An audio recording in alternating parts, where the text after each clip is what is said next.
Right, Phil B. I've got a box for us.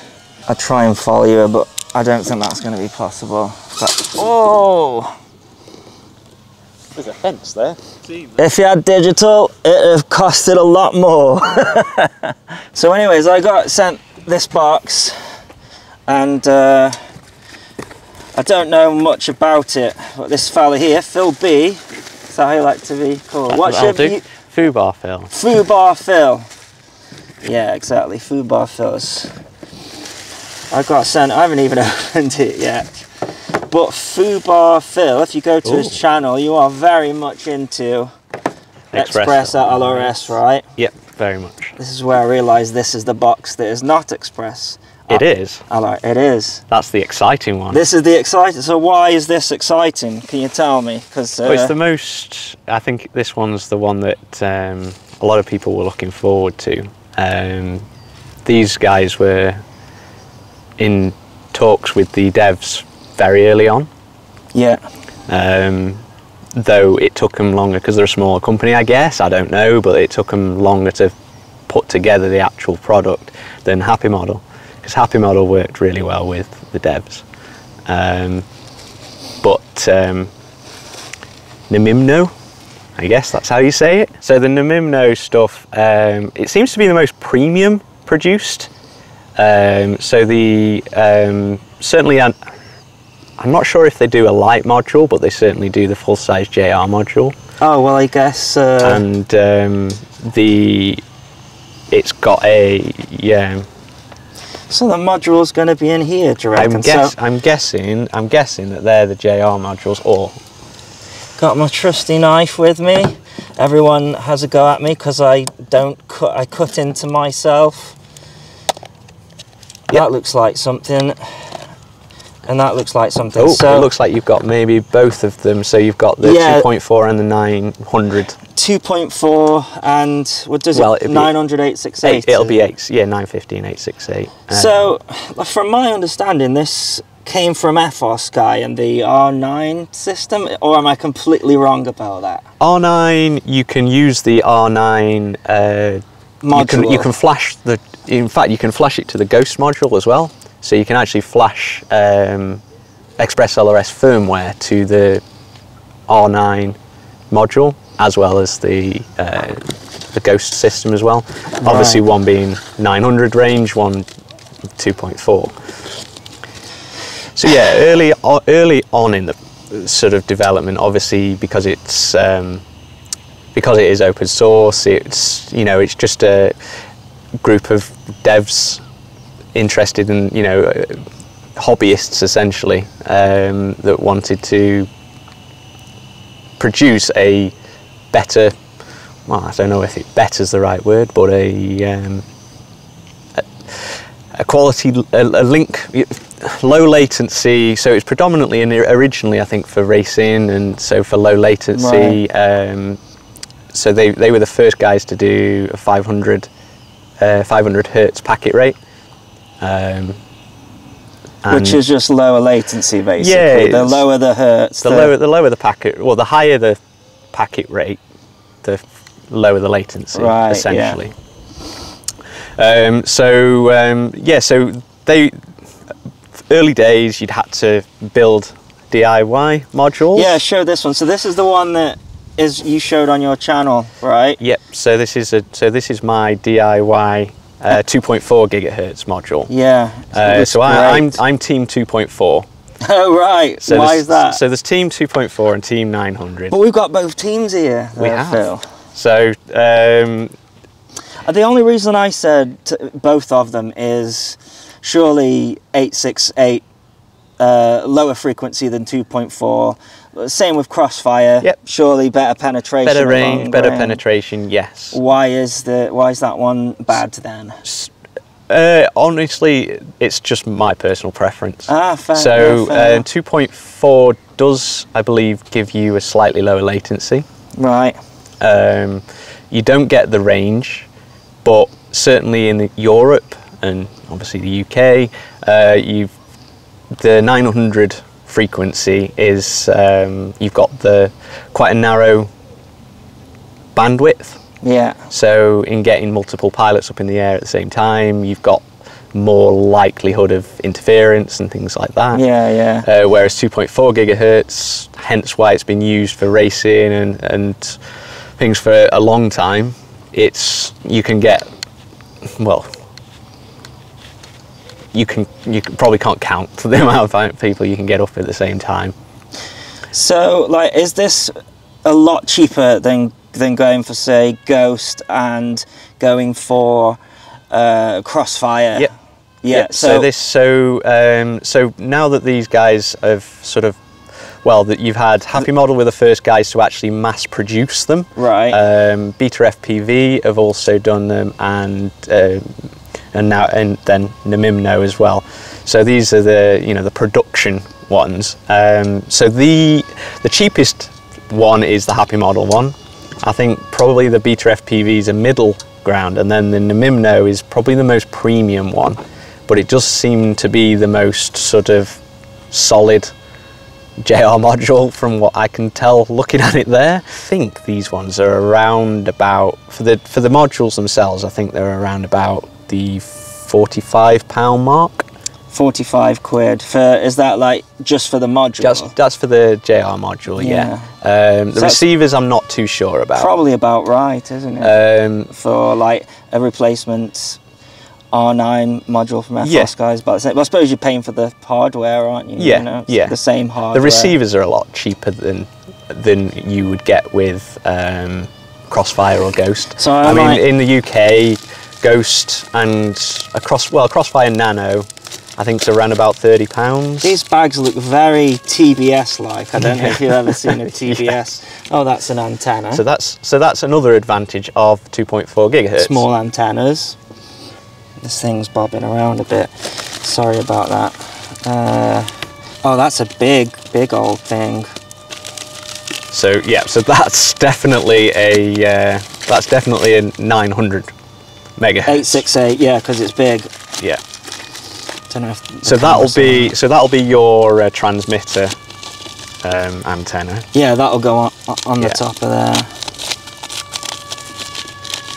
So it's purely for you. It was just a little tiny receiver. So I've not actually seen the receivers. Ah, okay. Have a look, man. So yeah, so they're very similar to the Beta FPV style ones and the nano receivers that I've built. Right. They've obviously got the ceramic antenna. Yeah. So the same as the Happy Model EP2 and PP receivers. And like, it's probably like a broad question to ask, but is this stuff like as good as Crossfire or not? Because does it do like over-the-air updates, and does it do, you know, that I don't know if you're aware of They don't do over-the-air updates, but they do Wi-Fi updating. That just looks like a TBS Nano to me. Or a Tramp Nano, because it's red. Yeah. But yeah, so these are slightly larger, obviously. So they're the nano-sized, so they're pretty much the same Different size of receivers. So the Flash ESP-RX. So I think these are all just different types of receiver. Yeah. So I think with you, was it purely what drew you to it? Was for me, you like open? I like open source. It was an interesting project. I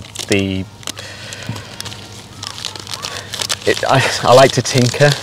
Yeah. So it was something good for me to. Because you're tinkering with OpenVTX. That's something completely different to this, is it? Right? Yeah. So OpenVTX is by the same or one of the devs of Express ELRS, Jai Smith. So Jai Smith is the one who actually designed the PP-RX, which is what Happy Model used as the basis for their small receivers. So he's so separate projects, but by the same sort of team, essentially. These receivers, they've all got different names. Or as far as I can see, they're just different colours, and people are going to. It could be if some got ceramic antennas and some got. Like normal antennas. Yeah, so has that got a UFL connection? It looks like it. Yeah, it has. Yeah, so that's a UFL. So that's. They're all named different types, I think. So it says on the front. People are going to get so mad that I don't know. Oh, I wanted that thing, and he doesn't even know what he's got. I'm a bit out of the game when it comes to, you know, all this Express ELRS stuff, because I've just not been paying attention to it. Because Crossfire is fine for me, but you know, it's expensive. But yeah, the obviously Crossfire is, well, Crossfire and Ghost, well, particularly Crossfire has been around for a good while now, so it's a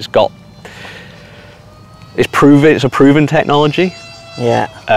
Ghost has been around for sort of probably around 12 months now, and is sort of from a known RF manufacturer in years. Yeah, it's been around for years. So that's Immersion RC. Yeah. So this obviously there's got to be somewhat a leap of faith, I guess, to sort of move away from them, but honestly it's really just the hardware though, isn't it? So it's like, what can you go wrong with it when it's there? Is you're questioning the quality of their manufacturing, I suppose. Not really, because you can get so FR Sky's hardware is pretty solid stuff. Yeah, it's the firmware and things that's been a bit lame. Very true. So being distracted by a wasp flying over us. So the firmware, I think, is the key part of this, and that's what Express ELRS is. It's the firmware more so than the hardware itself. Interesting. But because it's open source, any manufacturer can use it. Yeah, so it might be the case that if you were like looking at Bynum flies and stuff, if like FR Sky's out of the game, then it could have this stuff on it, because you get an FR Sky receiver now, you don't know what firmware's on it. No, so it's like exactly. I think you're gonna, because you've got the ACCST and Access firmwares, that whole mess. Whereas at least with this, you can, so this Namimno hardware, you can bind it to Happy Model hardware, to Beta FPV hardware, or DIY hardware. It doesn't matter. Yeah. You just choose the product that you want to use, and they'll all work interchangeably. So. And how much are the receivers again? Again, I'm not sure of the Namimno prices. But the receivers are interchangeable. So this little tiny one you got on your 250. Yeah. So that is the antenna, ceramic antennas. Yeah. It's funny because they were like ceramic antennas. Yeah, GPS have ceramic antennas. Yeah. Ceramic antennas are fine. Although it's technically not ceramic. It's not ceramic. It's plastic. But they call them that, don't they? Yeah, they do. Yeah. And it's. So I know from the Happy Model ones, they are around £10 per receiver. So it's about a third of the price as what you pay for a Crossfire Nano or a Ghost receiver. So that in itself is quite a draw. Yeah. Well, yeah, that makes sense why everyone's going crazy about it. I'm sat here with my Crossfire going, what is happening with this Express ELRS? My mate Phil, he's got a great video on it. Go check it out. Link in the video description. I think you've got a couple of videos on it, haven't you? Yeah, it's all predominantly about the DIY kit, but some of the stuff applies for... But I really like that. You see, they all come out with these products and sort of manipulate the market, but really, it's the DIY stuff. Same with me when I started my channel. DIY stuff is what gets it going. So, you know, keep going with it, man. And thanks for that, because I had no idea. I didn't even know what this thing was. So I might have to try it out. Yeah. And then if I can't do it, I'll go, you figure it out. Because I think you'd get on it straight away. So I'm guessing that's the 868. And I think I've ripped across. That says the Flash, and that says the Voyager. So I'm guessing, oh, you mean the frequency? Yeah. You'd have thought it would say, aren't it? I would imagine Voyager, long range. You'd think they're meant to be. Voyager. Oh, it says there, 900 megahertz. Voyager. Yeah, and this will be the 2.4. Man. So, yeah. You want to try one? Take it back, try it. It's up to you. I can try it. Try the... And then you can tell me why 2.4 is better than 868 again. So, well, yeah. So honestly, the antennas as well, right? Yeah, one of the, well, obviously, that you can have that with a 2.4. But like, what range are we talking though on 2.4? Smaller things you're going to be flying in closer range anyway, so it's not necessarily an issue. But what was that? it's Wheatley on here. I've got a portal. I thought we've been told off by your transmitter. Of course you've got the radio master, because you are the open source master. But yeah, so the 2.4 stuff, range-wise, well, Wesley Varty, who's he's part of the Express ELRS team, he's done some range tests, and line of sight, I think, pretty much, he's managed to get 2.4 gigahertz to 30 kilometers. Good then. So really, you're going to probably outrun your video. Yeah, and at the end easily. Of the day, at the end of the day, that is the, you know, if you can't see where you're going, then. Yeah, that's brilliant, man. Yeah, I learned a lot. I guess it's just all about, have you got a GUI for this? Can you just get it going and plugged in, or is there a lot to get it going, really? No, there used to be. There used to be with all the DIY and the original stuff. You'd need Visual Studio Code and Platform IO, so you need some, you know. Oh, that's proper programming, yeah, so Platform IO. So you'd need some copy and paste a bit code of know how to do it, but not now, because you've got the configurator, which is basically does it all for you. You can build and flash the firmware using that. As I mentioned before, you can flash the firmware over Wi-Fi, so you can't do open air. You can't do it over the air. Over the air. But you can basically turn the receiver or the transmitter into a hotspot. Connect to it with your laptop or your phone, and update the firmware. See, that's what I love about Crossfire, man. You switch it on and it updates the receiver itself. It's the same with Ghost as well. Needs so it may be that will come as a future development. Sweet. Well, I've learned a lot, so thanks so much for your time, because we pay to fly here. So go to fubarphill's channel. He knows a lot more about it than me. I got sent these things and I feel a bit of a dinosaur, honestly, but I got to get it going. So what's the name? Namimno. Namimno. Link in the video description. As always, thanks so much for watching. Please continue to subscribe. Cheers, and thanks to Phil.